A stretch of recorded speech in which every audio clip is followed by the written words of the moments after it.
جلوائے جانا، جلوائے جانا، جلوائے جانا، جلوائے جانا مولایا صل۔ اب اگلے عشرہ میں شب قدر آ رہی ہے، جو 21، 23، 25، 27، 29 میں سے ایک رات ہوتی۔ ہمارے پاکستان میں صرف 27 کو لوگ جاگ رہے ہوتے ہیں، جاگو 27 کو جاگو، لیکن میں کہتا ہوں میرے نبی کا فرمان ہے شب قدر 5 راتوں میں گھومتی ہے، کبھی 21، کبھی 23، کبھی 25، کبھی 27، کبھی 29، ان 5 راتوں میں گھومتی ہے۔ تو آپ 5 راتیں جاگ لو، آپ کو شب قدر مل گئی۔ اور شب قدر کا بیک گراؤنڈ کیا ہے؟ میرے نبی نے فرمایا بنو اسرائیل میں 4 انبیاء نے 80 سال، یا 4 مجاہدین نے 80 سال اللہ کے راستے میں جہاد کیا۔ تو صحابہ کہنے لگے یا رسول اللہ ہماری تو عمریں بھی 80 سال نہیں ہوتی، تو ہم ان کے برابر کیسے ہوں گے؟ تو ابھی ان کا یہ سوال باقی ہے اور مجلس باقی ہے کہ جبریل آ گئے کہ یا رسول اللہ بشارت دیں اپنی امت کو کہ اللہ کہہ رہے ہیں انا انزلناه فی لیلۃ القدر وما ادراک ما لیلۃ القدر لیلۃ القدر خیر من الف شہر۔ چلیں ہم آپ کو ایک رات دیتے ہیں، آپ کی امت کے مرد عورت جاگ لیں، 80 سال سے زیادہ اجر لکھ دیا جائے گا۔ 80 سال کے برابر نہیں کہا، خیر اس سے زیادہ۔ تو آپ سب یہ جتنے میری بات سن رہے ہو میڈیا کے ذریعے سے جا رہی، یہ 5 راتیں ضرور جاگ لیں، چھوٹی چھوٹی راتیں ہیں۔ تراویح سے فارغ ہوں تو 3-4 گھنٹے کی رات باقی رہ جاتی ہے، کچھ نفل پڑھ لو، کچھ قرآن پڑھ لو، کچھ دعا مانگ لو، کچھ ذکر کر لو، اور لوگوں کو معاف کر دو۔ معاف کرنا بھی بہت بڑا عمل ہے، ورنہ عمل رک جائے گی، عمل رک جائے گا۔ معاف کر دو۔ ایک صحابی کہنے لگے یا رسول اللہ، ایک صحابی کہنے لگے رات کو تہجد میں یا اللہ تیرے نبی نے کہا ہے میں صدقہ کروں، تو میرے پلے تو شاید کچھ میں صدقہ کی کرا۔ اچھا چل میرے مولا، جس نے میری بےعزتی کی میں نے سب کو معاف کیا، میرا یہی صدقہ قبول کر۔ فجر کی نماز میں آئے، آپ نے نماز کے بعد اعلان کیا بھائی رات کو صدقہ کس نے، فجر کی نماز میں آئے، آپ نے نماز کے بعد اعلان کیا بھائی رات کو صدقہ کس نے کیا ہے؟ سارے چپ بیٹھے رہے، کسی نے نہیں کیا۔ پھر آپ نے واضح کیا رات کو اپنی عزت کا صدقہ کس نے کیا ہے؟ یہ کھڑے ہو کہ یا رسول اللہ، اور آپ کی باتیں سن کر شوق پڑا کہ کو مال لگاؤں، مال تھا نہیں، میں کہا چل میرے مولا میں اپنی عزت ہی صدقہ کرنا۔ تو میرے نبی نے فرمایا تیرا اللہ نے قبول صدقوں میں لکھ دیا ہے یہ عمل۔ شب قدر میں معاف کرو، دل میں بغض ہو تو اٹک جائے گا معاملہ۔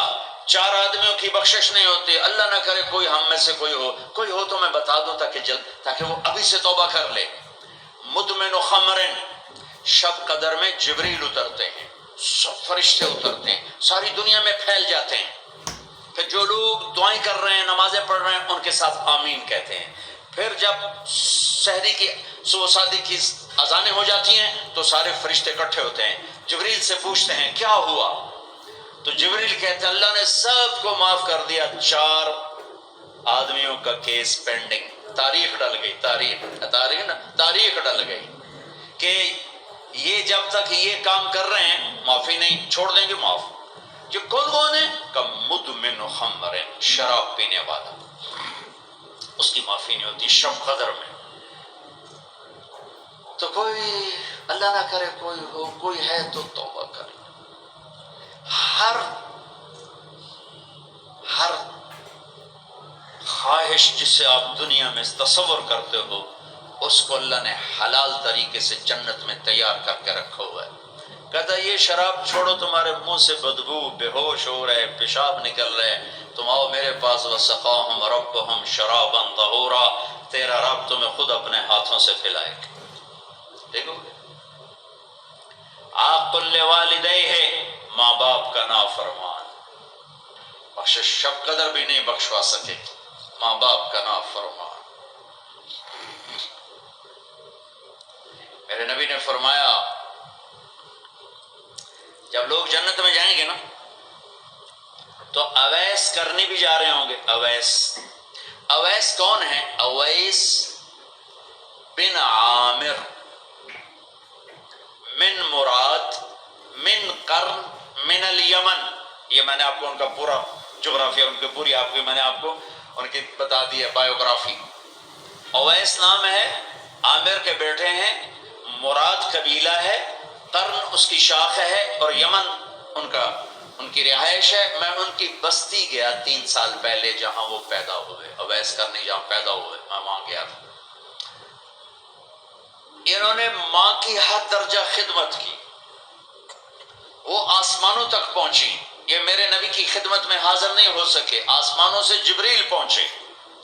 اب جبریل کی بات کو میرے نبی کیا کس طرح، چونکہ اللہ کے نبی دیکھ رہے تھے کہ آئندہ آنے والی نسلیں ماؤں کے ساتھ کیا کریں گی۔ ہے یا رسول اللہ قیامت کب آئے گی؟ ایک سائل سوال کرتا ہے۔ آپ نے کہا اللہ کو پتہ کب آئے گی؟ کہا جی کوئی نشانی تو بتا دیں کہ جب ماؤں کو ذلیل کریں گی اولادیں تو قیامت آ جائے گی۔ عمر، علی، 2 عظیم ہستیوں سے کہا جا رہا ہے تمہارے دور میں ایک شخص آئے گا، اس کا نام ہوگا اویس بن عامر، درمیانہ قد، رنگ کالا، ایک سفید داغ جسم پر، جیسے آنکھوں سے دیکھو دیکھ ہی رہے ہوں گے، آنکھوں سے اللہ نے پردے ہٹا دیے ہوں گے، تو آئے گا، اور جب وہ آئے تو تم دونوں نے اس سے دعا کروانی۔ اللہ کی قسم حضرت عمر اور حضرت علی کو اویس کی دعا کی ضرورت نہیں تھی، یہ آپ کو پیغام پہنچانے کے لیے ہے کہ ماں کا کیا مقام ہے۔ تو وہ حضرت عمر حیران ہو کے دیکھنے لگے کہ یہ کیا کہ جاندے نے ایسے دعا کروا، صحابی کو تو کوئی پہنچ نہیں سکتا، پھر صحابی بھی عمر اور علی جیسا۔ آپ نے کہا عمر، علی، اویس نے ماں کی خدمت کر کے اللہ کو اس طرح خوش کر دیا ہے، جب وہ ہاتھ اٹھاتا ہے اللہ کبھی خالی نہیں لوٹاتا۔ حضرت عمر ہر سال حج میں جاتے، 10 سال خلیفہ، 10 سال حج کی، کوئی اویس پتہ نہیں چلتا۔ ایک دن سارے حاجی لائن حاضر کر لی، تھوڑے سے تو آتے، ابھی کھڑے ہو جاؤ، بھائی سب بیٹھ جاؤ، یمن والے کھڑے رہو، بہت تھوڑے ہو گئے، بھائی یمن والے سارے بیٹھ جاؤ، صرف مراد قبیلہ کھڑا رہے، پھر وہ بالکل تھوڑے ہو گئے، بھائی مراد والے سارے بیٹھ جاؤ، صرف مراد کی سب کاسٹ، شاخ، قرن، تو ایک آدمی بچا۔ اچھا تم قرنی ہو؟ گا جی۔ اویس کو جانتے ہو؟ کہ جی جانتا ہوں، میرے بھائی کا بیٹا، بھتیجا، سگا، لیکن وہ تھوڑا ہلے ہویا ہے، تجھ کیوں پوچھ دے ہو؟ اب تمہیں فرمایا میں تو ہلے ہویا لگتا پہ ہیں۔ کدھر ہے؟ کہا جی آیا ہوا ہے۔ کہاں گیا ہے؟ کہا جی وہ ادھر گیا ہے عرفات اونٹ چرانے۔ آپ جی کو ساتھ لیا اور عرفات کی دوڑ لگا دی۔ وہاں پہنچے تو دیکھا اویس کرنی درخت کے نیچے نماز پڑھ رہے اور اونٹ چاروں طرف چر رہے، یہ آ کے بیٹھ گئے۔ انہوں نے محسوس کیا 2 آدمی آگے تو نماز مختصر کر دی، سلام پھیرا۔ حضرت عمر نے پوچھا کون ہو بھائی؟ کہا جی میں مزدور ہوں، اور کون؟ اسے نہیں خبر یہ کون ہے۔ تیرا نام کیا ہے؟ کہا میرا نام اللہ کا بندہ۔ حضرت عمر کہنے لگے سارے ہی اللہ کے بندے، تیری ماں نے تیرا نام کیا رکھا ہے؟ کہا بابا تو کون ہے میرا انٹرویو کرنے والا؟ ان کو عجیب سا لگا نا، تو حضرت علی نے کہا اویس یہ امیر المومنین ہے عمر بن خطاب، اور میں ہوں علی بن ابی طالب۔ پھر تو اویس کانپنے لگے، کہا جی میں معافی چاہتا ہوں، بہت معافی چاہتا ہوں، میں تو آپ کو پہچانتا نہیں تھا، میں تو پہلی دفعہ آیا۔ حضرت عمر نے فرمایا تو یا نا اویس؟ کا جی میں اویس ہوں۔ کہا ہاتھ اٹھا ہمارے لیے دعا کر۔ وہ رونے لگے کہ میں دعا کروں؟ تسی سردار، میں نوکر توڑا، میں دعا کروں؟ کہاں اللہ کے نبی نے فرمایا تھا عمر اور علی جیسی ہستیوں کے لیے اویس کے ہاتھ اٹھوائے گئے۔ پیچھے جہاد نہیں ہے، تبلیغ نہیں ہے، تصوف نہیں ہے، پیچھے ماں کی خدمت ہے۔ اب وہ حدیث سناتا ہوں جو پہلے سنا رہا تھا۔ آپ نے فرمایا لوگ جائیں گے جنت کی طرف، اویس بھی چلیں گے۔ جب جنت کے دروازے پر پہنچیں گے تو اللہ تعالیٰ فرمائیں گے باقیوں کو جانا دو، اویس کو روک لو۔ تو اویس پریشان، اے اللہ یہ میں نے وہ احتیاط کیوں روک لے، یہ کیا ہوا؟ اللہ تعالیٰ فرمائیں گے یہ پیچھے دیکھو، پیچھے دیکھیں گے تو جہنمی کھڑے ہوں گے کروڑوں اربوں کی تعداد۔ تو میرا اللہ فرمائے گا اویس تیری ایک نیکی نے مجھے بڑا خوش کیا ہے، ماں کی خدمت۔ تو انگلی کا اشارہ کر، جدھر جدھر تیری انگلی پھرتی جائے گی نا سب کو تیری طفیل جنت میں ڈال دوں گا۔ یہ وہ ماں ہے جو کراچی کے ہر گھر میں ذلیل ہو رہی ہے، اور پنجاب کے ہر گھر میں، سندھ بلوچستان، کوئی نصیبوں والی مائیں ہیں جن کو آنکھوں کی ٹھنڈک اولاد ملی ہے، ورنہ زہریلے سانپ ہیں۔ ابھی میں رائے میں تھا تو ایک خاتون کا خط آیا اسلام آباد سے، لگتا تھا اس نے آنسوں سے لکھا تھا خط کہ مجھے میرے بیٹوں سے بچاؤ، مجھے میرے بیٹوں سے بچاؤ، یہ تباہ ہو جائیں، یہ غارت ہو جائیں۔ ماں یہ کہہ رہی ہو تو کہاں تک انہوں نے ماں کو پہنچا دیا؟ ماں کا نافرمان، شراب پینے والا ماں کا نافرمان۔ بھائی کوئی ہے توبہ کر لے، ماں باپ دونوں، والدین دونوں۔ تیسرا رشتہ داروں سے لڑنے والا، بہنوں سے لڑا ہوا، بھائیوں سے لڑا ہوا، چاچوں سے لڑا ہوا، ماموں سے لڑا ہوا، بیوی سے لڑا ہوا، بیوی خامن سے لڑی ہوئی۔ جہاں رشتوں میں لڑائی ڈالنے والا ہے، جو عورت ہے یا مرد ہے، رشتوں میں لڑائی ڈالنے والا پینڈنگ ہو جائے گا، نہیں معاف ہوگا کہ تو میرے بندوں کو معاف نہیں کرتا، مجھ سے معافی مانگتا۔ بھائی بہنوں، کوئی کسی سے لڑا ہوا ہے تو اللہ کے واسطے رمضان کی محنت ضائع ہو جائے، شب قدر کا جاگنا ضائع ہو جائے، اس سے بہتر یہ ہے کہ ہم صلح کر لیں، معافی مانگ لیں، معاف کر دیں، سینے سے لگا لیں، درگزر کریں، صلح کر لیں، معافی مانگ لیں، معاف کر دیں، سینے سے لگا لیں، درگزر کریں۔ میرے اللہ کو آپس کی نفرت، دیکھو چوری ڈاکہ بڑے گناہ ہیں اور معاشرے میں انتہائی ذلیل سمجھے جاتے ہیں۔ اس سے زیادہ اللہ کی نظر میں انسان گرتا ہے جب اپنے دل میں بغض پالتا اور نفرت پالتا، کسی کو حقیر جاننا، کسی کو طعنے دینا، کسی کو بولیاں مارنا۔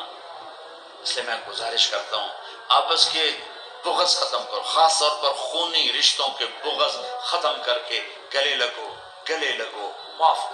خامد اور بیوی، ان کی آپس کی لڑائی سارے خاندان کو تباہ کر دیتی، اور ہمارا سارا اس وقت خاندانی نظام ٹوٹا ہوا ہے، غصے بڑے ہوئے ہیں، ہماری غذائیں گندی ہیں، غذا کا اثر پڑتا ہے، سموسے، پکوڑے، فاسٹ فوڈ۔ دیکھو میں نے سانس لیا، پھر باہر نکالا، میں نے اندر کس کو لیا؟ آکسیجن، باہر کس سے نکالا؟ کاربن ڈائی آکسائڈ۔ جب کاربن ڈائی آکسائڈ نہ نکلے تو آدمی مر جاتا ہے، کاربن ڈائی آکسائڈ رک جائے تو آدمی مر جاتا ہے۔ یہ جتنے کولڈ ڈرنکس ہیں سب میں کاربن ڈائی آکسائڈ ہے جو آپ خود اپنے اندر لے جا رہے ہیں، تو مزاجوں میں غصہ بڑھ رہا ہے، تیزابیت بڑھ رہی ہے۔ پھر جتنی فاسٹ فوڈز ہیں یہ سب مزاج گندا کر رہی ہیں، مزاج۔ اللہ کے واسطے چسکوں کے پیچھے نہ پڑو، نیچرل غذاؤں پہ آؤ۔ میرا اللہ نے کہا والتین والزیتون، مجھے قسم ہے زیتون کی اور انجیر کی۔ کتنا خوبصورت اور مفید پھلوں کی قسم اٹھائی اللہ تعالیٰ نے۔ اللہ نہیں کہہ سکتا تھا مجھے جلیبیوں کی قسم اور مجھے سموسے کی قسم، مجھے پکوڑے کی قسم، چنیوٹیاں دے کنے دی قسم، سارے جہان دے میدے برباد کر دیتے کنے کھوائے۔ اللہ نے کتنی اچھی خوبصورت غذاؤں کی قسم اٹھائی ہے۔ اپنی غذائیں ٹھیک کرو، پھر اپنے رشتوں کو ٹھیک کرو، اپنی حدود قائم کرو۔ ساس سسر نے خامد اور بیوی کو برباد کیا ہوا ہے، اور خامد بیوی نے کہیں خود اپنی نادانی سے ایک دوسرے کو برباد کیا ہوا ہے، کہیں ماں باپ نے مل کر تربیت کے نام پر اولاد کو برباد کیا ہوا ہے۔ ماں باپ ہونے کا غلط فائدہ نہ اٹھاؤ، اپنی اولاد پہ اتنا جبر نہ کرو کہ وہ باقی ہو جائیں، اور تربیت کے نام پر ان پر سختی کرنے سے ریاکشن آئے گا۔ اپنے نبی کی سیرت پڑھو، یہ لمبا مضمون ہے، بیان کرنے میں صرف اشارے دے رہا ہوں کہ رشتے محبت سے قائم رہتے ہیں، رشتے محبت سے قائم ہوتے ہیں۔ اللہ کا فضل ہے، میں نے اللہ کے نبی کی زندگی کو پڑھا ہے، شوق سے پڑھا ہے، آپ کے گھر کو پڑھا ہے، آپ کے گھرانے کو پڑھا ہے، اہل البیت کو پڑھا ہے، لیکن میرا دعویٰ نہیں کہ میں نے سب کچھ پڑھا ہے، سب کچھ نہیں۔ جتنا میں نے پڑھا ہے کسی ایک جگہ میں نے نہیں دیکھا میرے نبی نے حسن حسین کو ڈانٹا ہو، یا ان کو بٹھا کے نصیحت، بچوں یہ نہیں کرنا، یہ کرنا ہے، یہ نہیں کرنا، یہ کرنا ہے۔ پیار دیا۔ آج کا ماں باپ کیا کرتا ہے، 3 سال کا بچہ اسکول پھینک دیتے ہیں اور بچے کے دل میں اپنی نفرت پہلے دن سے بٹھا دیتے ہیں۔ 3 سال کے بچے کو اسکول نہیں چاہیے، ماں کی گود چاہیے، اور آج کی ماں یہ قربانی کرنے کے لیے تیار نہیں۔ وہ گھر میں بھی ہو تو اس کو ٹائم نہیں دیتے، انہوں کارٹون آتے باہر چھڑ دی، وہ کارٹون ویک انہوں اما بھی کارٹون نظر آمدی، انہوں ابا بھی کارٹون نظر آمدہ ہے، انہوں ہر شاہ کارٹون نظر آمدی۔ یہ ماں باپ کا ظلم ہے اولاد کو کارٹونوں پہ بٹھانا، اور ٹائم ہی نہیں دینے کے لیے تیار. رشتوں کو محبت سے زندہ کرو، محبت سے زندہ کرو. چوتھا کون ہے؟ کینہ رکھنے والا. کینہ کسے کہتے ہیں؟ کینہ ایک ہے بغض، ایک ہے کینہ. بغض کیا ہے؟ کہ مجھے سہیل بھائی سے نفرت ہے، اس کو کہتے ہیں بغض. کینہ کیا ہے؟ کہ میں ان کو نقصان پہنچانا چاہتا ہوں. اب اس کو کہتے ہیں کینہ. ہمارے پنجاب میں کہتے ہیں کہ میری داڑ اٹھا جاوے مڑ ویکھیا جے میں کی کروں. یہ ہمارے پنجاب کا محاورہ ہے. ایک باری میرا ہاتھ پون دے بیٹے منہ تڑی داڑ دا.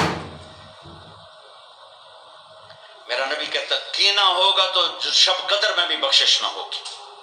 تو میرے بھائی بہنوں، کسی کو نقصان پہنچانا، کسی کا بغض، رشتہ داروں سے قطع تعلق، ماں باپ کی نافرمانی، شراب کا پینا، یہ شب قدر کو بھی بے قیمت کر دیں گے.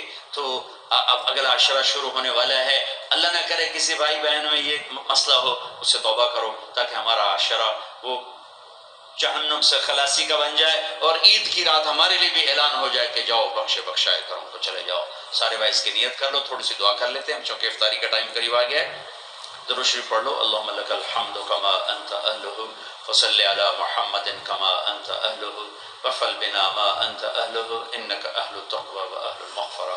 اے میرے رب، یہ سب روزہ رکھنے والے مرد عورت تیری بارگاہ میں جمع ہیں، اور ہمارا میزبان بھی ایک سخی آدمی ہے، تجھے سخی سے پیار ہے.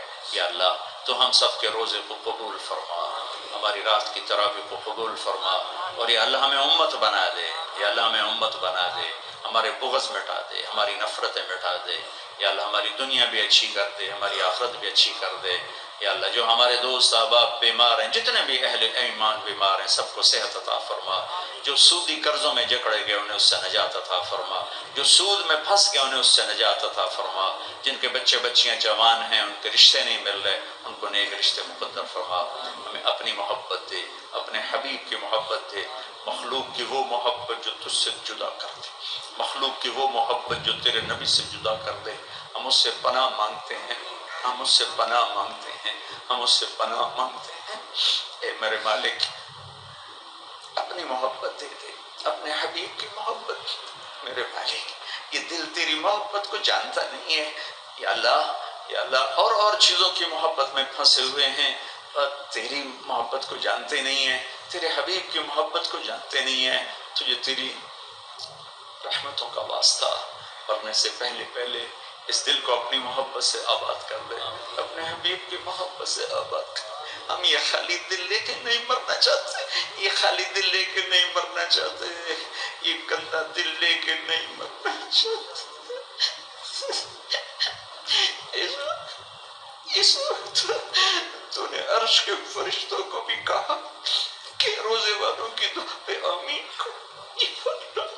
اتنے بڑے مجمع کو لے کر میں تیری منت کرتا ہوں، ہمیں اپنی محبت سے ہمارے دلوں کو ٹھکرا نہ دینا. اس میں غیروں کی محبت ہے، ہمیں دھتکار نہ دینا، ہمیں ٹھکرا نہ دینا، ہمیں دھتکار نہ دینا. اور تمنا دل سے رخصت ہو کے اب تو آجا، اب تو خلوت ہو کے ساری دنیا ہی سے وحشت ہو کے اب تو آجا، اب تو خلوت ہو کے ہمارے دلوں پہ یا اللہ ایمان کا نور بھر دے.